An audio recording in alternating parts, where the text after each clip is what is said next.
Sir നമസ്കാരം. നമസ്കാരം. ഈ വരുന്ന തിങ്കളാഴ്ച പുതിയ മന്ത്രിസഭ സത്യപ്രതിജ്ഞ ചെയ്ത് അധികാരമേൽക്കുന്നു. മുഖ്യമന്ത്രി ശ്രീ വി ഡി സതീശനോടൊപ്പം 20 മന്ത്രിമാരും സത്യപ്രതിജ്ഞ ചെയ്ത് അധികാരത്തിൽ വരും എന്നാണ് ഇന്ന് മാധ്യമങ്ങൾ കണ്ടപ്പോൾ ശ്രീ വി ഡി സതീശൻ വ്യക്തമാക്കിയത്. അങ്ങനെയെങ്കിൽ കഴിഞ്ഞ 10 വർഷക്കാലത്തെ മുൻ മുഖ്യമന്ത്രിയുടെ നേതൃത്വത്തിൽ ഉണ്ടായിരുന്ന പിണറായി വിജയന്റെ നേതൃത്വത്തിൽ ഉണ്ടായിരുന്ന മന്ത്രിസഭ ജനങ്ങൾക്ക് ഉണ്ടാക്കിയ വലിയ വലിയ നാശനഷ്ടങ്ങൾ, അതായത് കെടുകാര്യസ്ഥത, അഴിമതി, ധൂർത്ത്, ഇതെല്ലാം ഒഴിവാക്കിക്കൊണ്ട് മുഖ്യമന്ത്രി വി ഡി സതീശൻ ഭരണം മുന്നോട്ട് കൊണ്ടുപോകും എന്ന് നമുക്ക് പ്രത്യാശിക്കാം. എന്നാൽ സാർ, അടിയന്തരമായി ഈ പുതിയ സർക്കാർ ചെയ്യേണ്ടതായ പല കാര്യങ്ങളുമുണ്ട്. അത്തരം ചില കാര്യങ്ങൾക്ക് അദ്ദേഹം ഏത് തരത്തിലുള്ള ഒരു ചുവടുവയ്പ്പാണ് മുന്നോട്ട്, ആദ്യത്തെ ചുവടുവയ്പ് എങ്ങനെയായിരിക്കും എന്നുള്ളതിനെ അടിസ്ഥാനപ്പെടുത്തിയായിരിക്കും ജനങ്ങളുടെ പ്രതീക്ഷ. ഇപ്പോൾ തന്നെ അദ്ദേഹം വളരെ സ്തുത്യർഹമായ 2 തീരുമാനങ്ങൾ എടുത്തു. വളരെ ലളിതമായിട്ടുള്ള യാത്രയായിരിക്കും. എൻ്റെ 41-കാരനാകുമ്പടി വേണ്ട, നിങ്ങൾക്ക് നിർബന്ധമാണെങ്കിൽ സുരക്ഷാ പ്രശ്നം ഉണ്ടെങ്കിൽ ഒരു പൈലറ്റും റെസ്ക്യൂട്ടും ആയിക്കോട്ടെ, അതിനപ്പുറത്തേക്ക് വേണ്ട. അതുപോലെ തന്നെ വീട് മോടി പിടിപ്പിക്കൽ പരിപാടികളില്ല, ഇത് എല്ലാ മന്ത്രിമാർക്കും ബാധകമാണ് എന്ന് പറയുമ്പോൾ ലാളിത്യത്തിന്റെ തുടക്കം തന്നെ മുഖ്യമന്ത്രി വി ഡി സതീശൻ തുടങ്ങിക്കഴിഞ്ഞു. എന്നാൽ സാർ, ഇപ്പൊ 100 പ്രശ്നങ്ങളാണ് നമ്മുടെ മുന്നിൽ നിൽക്കുന്നത്. ഇപ്പൊ കിഫ്ബിയിലെ അഴിമതി, ആഭ്യന്തര വകുപ്പിൽ, പോലീസ് വകുപ്പിലുള്ള കുത്തഴിഞ്ഞ സമ്പ്രദായങ്ങള്, നിരന്തരം കേസുകൾ തോറ്റുകൊടുത്തുകൊണ്ട് സർക്കാരിന്റെ സ്ഥാവര ജംഗമ വസ്തുക്കൾ നഷ്ടമാകുന്ന രീതിയിലുള്ള ഭരണങ്ങൾ, കരുവന്നൂർ അടക്കമുള്ള ബാങ്കുകളിലെ ക്രമക്കേടുകള്, വീണ ജോർജിനെതിരെ പിള്ളേര് KSU പ്രവർത്തകർ കരിങ്കൊടി കാണിച്ചപ്പോൾ അവർക്കെതിരെ കൊലക്കുറ്റത്തിന് കേസെടുത്തത്, പിണറായി വിജയൻ ഇൻഡിഗോ ഫ്ലൈറ്റിൽ സഞ്ചരിക്കുമ്പോൾ കരിങ്കൊടി കാണിച്ചതിന് വേണ്ടി കരിങ്കൊടി കാണിച്ചപ്പോൾ ആ കുട്ടികൾക്കെതിരെ കൊലക്കുറ്റത്തിന് കേസെടുക്കല്, മാത്രമല്ല നവകേരള യാത്ര നടക്കുന്ന സമയത്ത് KSU പ്രവർത്തകരെ ചെടിച്ചട്ടി കൊണ്ടും വലിയ മുളവടി കൊണ്ടും എല്ലാം തലക്കടിച്ച് രക്ഷാപ്രവർത്തനം നടത്തിയത്, ഇതുപോലെ നിരവധി കള്ളക്കേസുകൾ സാധാരണക്കാരായ KSUക്കാരുടെ അടുത്തും കോൺഗ്രസ് പ്രവർത്തകർക്ക് നേരെ എടുത്ത കേസുകൾ, ഇങ്ങനെ നിരവധി പ്രശ്നങ്ങളിൽ പുതിയ സർക്കാരിന് അടിയന്തരമായി ഇടപെടേണ്ടതുണ്ട്.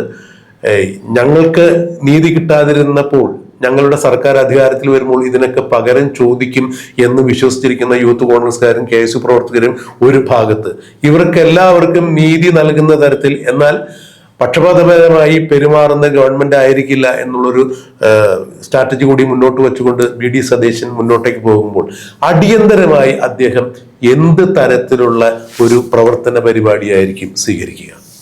അദ്ദേഹം മുഖ്യമന്ത്രിയായി ഈ അധികാരം കൈക്കിട്ടി കഴിഞ്ഞാൽ, അദ്ദേഹം സത്യപ്രതിജ്ഞ ചെയ്തു കഴിഞ്ഞാൽ ആദ്യത്തെ നടപടി, അദ്ദേഹം നേരത്തെ കൊടുത്തൊരു വാക്കുണ്ട്.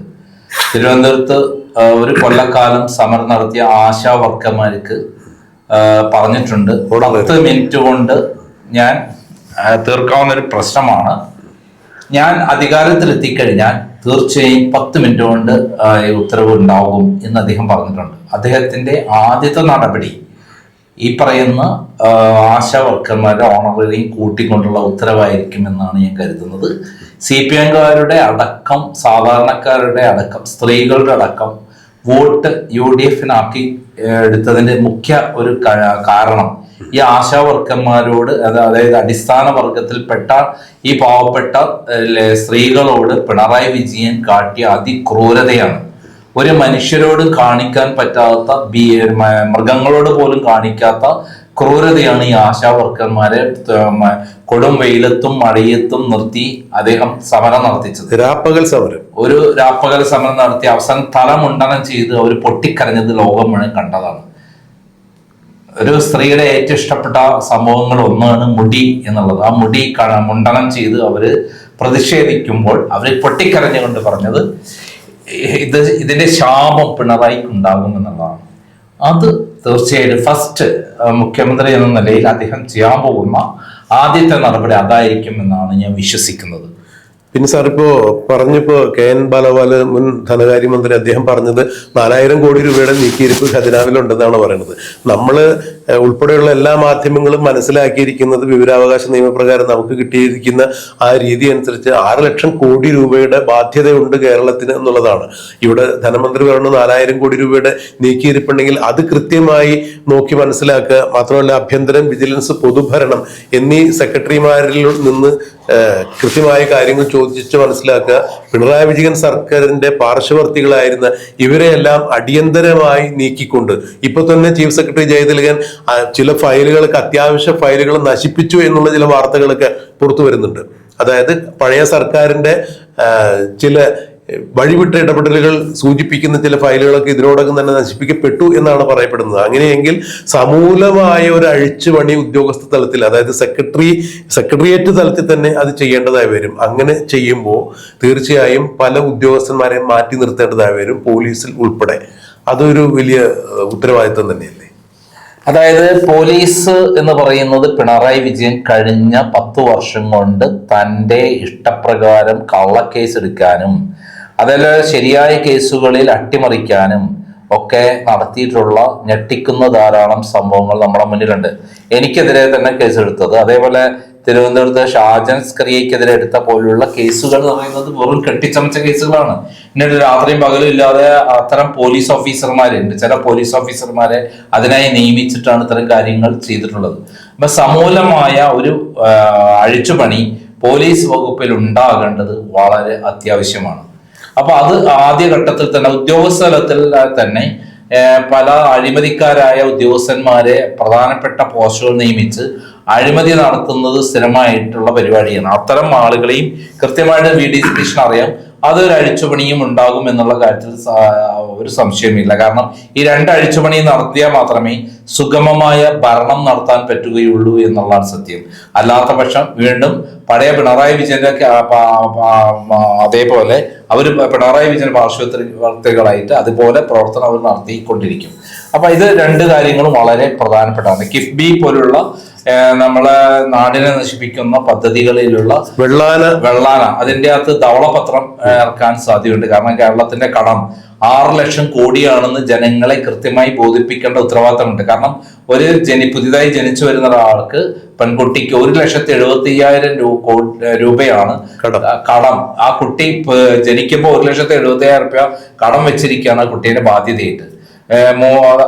ഇതേപോലെയുള്ള ഏറ്റവും സുപ്രധാനമായ കാര്യങ്ങൾ ഒരു ധവളപത്രം ഇറക്കാൻ വളരെ അത്യാവശ്യമാണ്. നാളെ അല്ലെങ്കിൽ VD സതീശനായിരിക്കും ഈ കടത്തിലേക്ക് ഉത്തരവാദിയായിട്ട് വരും. പിണറായി വിജയൻ 10 വർഷം കൊണ്ട് 4,40,000 കോടി രൂപയാണ് ഇവിടെ കടമെടുത്തിട്ടുള്ളത്. അതിന്റെ കടം വീട്ടാൻ വേണ്ടി തന്നെ ഇവിടെയുള്ള വരുമാനം മുഴുവൻ ഉപയോഗിക്കേണ്ടി വരും. നമുക്കറിയാം 1,60,000 രൂപയാണ് EMS മന്ത്രിസഭ 1957 വന്നത് മുതൽ 2016 വരെ ഉമ്മൻചാണ്ടി മന്ത്രിസഭ വരെ ഉള്ള കടം എന്ന് പറയുന്നത് 1,60,000 കോടി രൂപയാണ്. ഈ 1,60,000 കോടി രൂപ എന്ന് പറഞ്ഞാൽ ഉമ്മൻചാണ്ടിയുടെ കാലത്ത് 3 സുപ്രധാനമായ പദ്ധതികൾ നടപ്പിലാക്കിയിരുന്നു. വിഴിഞ്ഞം പോർട്ട്, അതേപോലെ എറണാകുളത്ത് മെട്രോ റെയിൽവേ, അതേപോലെ ഇവിടെ കണ്ണൂർ എയർപോർട്ട്. ഇതിൽ കണ്ണൂർ എയർപോർട്ടിൽ നിന്ന് വരുമാനം വരാൻ തുടങ്ങി, വിഴിഞ്ഞം സീപോർട്ടിൽ നിന്ന് വരുമാനം വരാൻ തുടങ്ങി, എറണാകുളം മെട്രോ ഭയങ്കര ലാഭത്തിലൂടെയാണ്.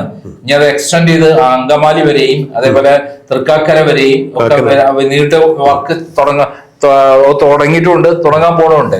അതൊക്കെ ലാഭകരമായി ഉള്ള പരിപാടികളാണ്. അതിനകത്ത് ഇനി ഇൻവെസ്റ്റ്മെന്റ് ആവശ്യമില്ല, കടം എടുത്താലും അതിൻ്റെ അകത്ത് തന്നെ അടയ്ക്കാൻ പറ്റും ഈ 3 കാര്യങ്ങളിലും.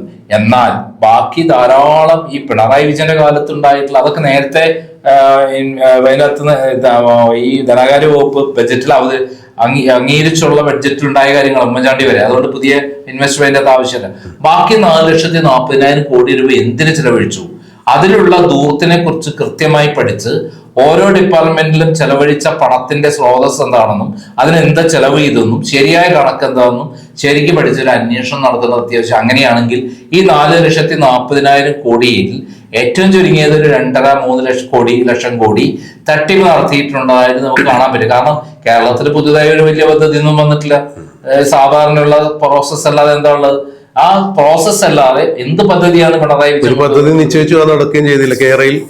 കേരളയിലിന് വേണ്ടി കുറെ പൈസ കൊണ്ടുപോയി കളഞ്ഞ് അത് പോക്കറ്റിലടിച്ച് മാറ്റിയല്ലാതെ വേറെ ഒന്നും സംഭവിച്ചില്ല. കേരളത്തിൽ 10 വർഷം കൊണ്ട് കേരളത്തിൽ പിണറായി വിജയൻ നടത്തിയ എന്തെങ്കിലും എടുത്തു പറയാവുന്ന ഒരു പദ്ധതി ഉണ്ടോ സാർ? പിന്നെ ഇതിൽ എടുത്തു പറയേണ്ട മറ്റൊരു കാര്യം, ഇപ്പൊ മുണ്ടക്കൈ ചൂരൽ മല പുനരധിവാസ പദ്ധതിയായിട്ട് 750 കോടി രൂപ പിരിഞ്ഞു എന്നാണ് പറയുന്നത്, സർക്കാർ പുറത്തുവിട്ട കണക്കനുസരിച്ചിട്ട്. അവിടെ ആകെ 200 വീട് വെച്ച് കൊടുത്തിട്ടുണ്ട്. അതും പലതും വാസയോഗ്യമല്ല എന്ന് പറയുമ്പോൾ അടിയന്തരമായി അത്തരം കാര്യങ്ങൾ ഇടപെട്ടുകൊണ്ട് ആർക്കൊക്കെയാണ് വീട് കിട്ടിയത്, ഇനി ആർക്കെങ്കിലും കിട്ടാനുണ്ടെങ്കിൽ അത് സുതാര്യമായ രീതിയിൽ അതിന്റെ ഒരു ഓഡിറ്റിങ്ങും കാര്യങ്ങളും ഉണ്ടാക്കണം. ബാക്കി പണം എവിടെയാണ് എന്നുള്ള കാര്യങ്ങളെല്ലാം കണ്ടെത്തേണ്ടത് വളരെ. അതായത് അവിടെ 400ഓളം വീടാണ് ഉണ്ടാക്കേണ്ട അവരെ കണക്ക് പ്രകാരം. 400 വീടിന് 300 കോടി രൂപയാണ് ഈ പറയുന്ന ഇതിന് കൊടുത്ത പറയാ അവരുണ്ടല്ലോ കൺസ്ട്രക്ഷൻ കമ്പനി ഊരാളുങ്കൽ കൊടുത്തിരിക്കുന്നത്. ഒരു വീടിന് 10 ലക്ഷം രൂപ മാക്സിമം ചെലവുണ്ടായിരിക്കും. അങ്ങനെയാണ് 400 വീടിന് എത്ര വീടുണ്ടാവും? 40 കോടി രൂപയാണ് ചെലവ് വരുന്നത്. ബാക്കി 260 കോടി രൂപ എങ്ങനെ എവിടേക്ക് പോയി? ഇനി സ്കൂൾ ഉണ്ടാക്കിയാലും പബ്ലിക്കായുള്ള മറ്റുള്ള ആശുപത്രി ഉണ്ടാക്കിയാലും എല്ലാം കൂടെ ഒരു 10-50 കോടി ഉണ്ടാവായിരിക്കാം. ഇപ്പൊ 50, 40, 60, 40, 100 കോടി രൂപ മൊത്തത്തിൽ 40, 60, 100 കോടി രൂപ വന്നാലും ബാക്കി 200 കോടി രൂപ എങ്ങോട്ട് പോയി? ഈ ഊരാളുകളെ കുറിച്ച് കൃത്യമായ ഒരു അന്വേഷണം നടത്തി കഴിഞ്ഞാൽ ഇതിന്റെ പിന്നിൽ മാർക്സിസ്റ്റ് പാർട്ടിയുടെ പിണറായി വിജയൻ അടക്കമുള്ള പ്രമുഖ മാർക്സിസ്റ്റ് നേതാക്കന്മാരാണ് അതിന്റെ ഡയറക്ടേഴ്സിലുള്ളത്.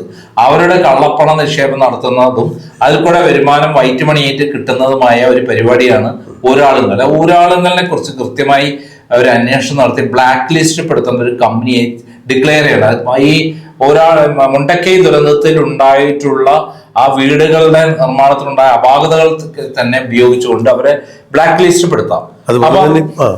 അപ്പൊ ഇതുപോലുള്ള പാല നിർമ്മാണം ഇതിലൊക്കെ തന്നെ കമ്മീഷൻ നമുക്കറിയാം. ഇവര് ഉണ്ടാക്കി വലിയ പബ്ലിസിറ്റി കൊടുത്തൊരു സംഭവമാണ് ഈ ഇലക്ഷന് മുമ്പ് കൊടുത്ത പബ്ലിസിറ്റി കൊടുത്ത പെരുമ്പളം ദ്വീപിലെ പാലം. അവിടെ 70 കോടി രൂപയ്ക്ക് വർക്കിംഗ് കമ്പനി കൊട്ടേഷൻ കൊടുത്താണ്. അതിനെ മറികടന്നാണ് 100 കോടി രൂപയ്ക്ക് ഒരാളെങ്കിലും കൊടുത്തത്. പിന്നീട് വീണ്ടും അടിസ്ഥാന സൗകര്യം എന്ന് പറഞ്ഞിട്ട് 106 കോടിയിലേക്ക് മാറ്റി. അതായത് 36 കോടി രൂപ തട്ടിപ്പറിച്ചിട്ടുണ്ട്. ഇതുപോലുള്ള തട്ടിപ്പുകൾ നമുക്ക് നേരിട്ട് തന്നെ നമുക്ക് കണക്കുകൊണ്ട് തന്നെ പറയാവുന്നത് ധാരാളം കാര്യങ്ങൾ കേരളത്തിൽ നടന്നിട്ടുണ്ട്. എന്തിനു സാറേ ഇപ്പൊ ശബരിമലയിൽ സ്വർണ്ണക്കൊള്ള നടത്തിയിട്ട് വീണ്ടും സർക്കാരിന് വോട്ട് നേടാൻ വേണ്ടി ആ ഒരു ഹൈന്ദവ വികാരങ്ങളെ തണുപ്പിക്കാൻ വേണ്ടി അല്ലെങ്കിൽ വോട്ട് സാംശീകരിക്കാൻ വേണ്ടി ആഗോള അയ്യപ്പ സംഗമം നടത്തി. ഈ ആഗോള അയ്യപ്പ സംഗമത്തിന്റെ പന്തൽ പണി ഉൾപ്പെടെയുള്ള പരിപാടികൾ ഏൽപ്പിച്ചിരുന്നതിന്റെ കൊട്ടേഷൻ കൊടുത്തത് ഊരാളുകൾക്കാണ്. അവരത് മറിച്ചു കൊടുത്തു. അതിൽ തന്നെ കോടിക്കണക്കിന് രൂപയുടെ അഴിമതി തിരുവിതാംകൂർ ദേവസ്വം പ്രസിഡന്റ് കെ ജയകുമാറൊക്കെ അതിന് കൃത്യമായി തന്നെ എടുത്തു പറഞ്ഞിട്ടുണ്ടായിരുന്നു. ഇപ്പോൾ ഇത്തരത്തിലുള്ള സാഹചര്യത്തിലാണ് ഇത്തരം അഴിമതിയുടെ കൊടുമുടിയിലേക്കാണ്, അല്ലെങ്കിൽ അഴിമതി നടത്തി അതിന്റെ പാരമ്യത്തിൽ നിൽക്കുന്ന ഒഴിഞ്ഞുപോയ ഒരു സർക്കാർ അവശേഷിപ്പിച്ച അസ്ഥികൂടത്തിലേക്കാണ് വി.ഡി. സതീശൻ ഉൾപ്പെടെയുള്ള മന്ത്രിമാരും മന്ത്രിസഭാംഗങ്ങളും ഒക്കെ കയറി ചെല്ലുന്നത്. അവരെ സംബന്ധിച്ചിടത്തോളം സാമ്പത്തികമായിട്ടും ആഭ്യന്തര പ്രശ്നങ്ങളും ഒക്കെ ആയിട്ടെല്ലാം വലിയ വലിയ പ്രശ്നങ്ങളാണ് അവരെ കാത്തിരിക്കുന്നത്. ഇതിന് അടിസ്ഥാനപരമായി പരിഹരിക്കേണ്ട കാര്യങ്ങൾ അടിസ്ഥാനമായി ആദ്യം തന്നെ അവരുടെ ശ്രദ്ധ ഉണ്ടാവും. നല്ല രീതിയിലൊരു സമഗ്രമായ അഴിച്ചുപണിയിലൂടെ തന്നെ പൊതുജനത്തിന് എത്രയും പെട്ടെന്ന് അനുഭവവേദ്യമാകുന്ന തരത്തിലുള്ള ഒരു ഭരണം ഉണ്ടാകുമെന്ന് നമുക്ക് പ്രതീക്ഷിക്കാം. എന്തായാലും 6 മാസം നമുക്കും അക്കാര്യം ഒരു ഗ്രേസ് പീരീഡായിട്ട് മുഖ്യമന്ത്രി വി.ഡി. സതീശന് കൽപ്പിച്ചു കൊടുക്കാം. അതുവരെ പിന്തുണയായി നമുക്കും കൂടെ നിൽക്കാം. ബാക്കി കാര്യങ്ങളൊക്കെ അതാത് അവസരങ്ങളിൽ വരുന്നത് പോലെ നോക്കാം, പ്രതികരിക്കാം. നന്ദി, നമസ്കാരം.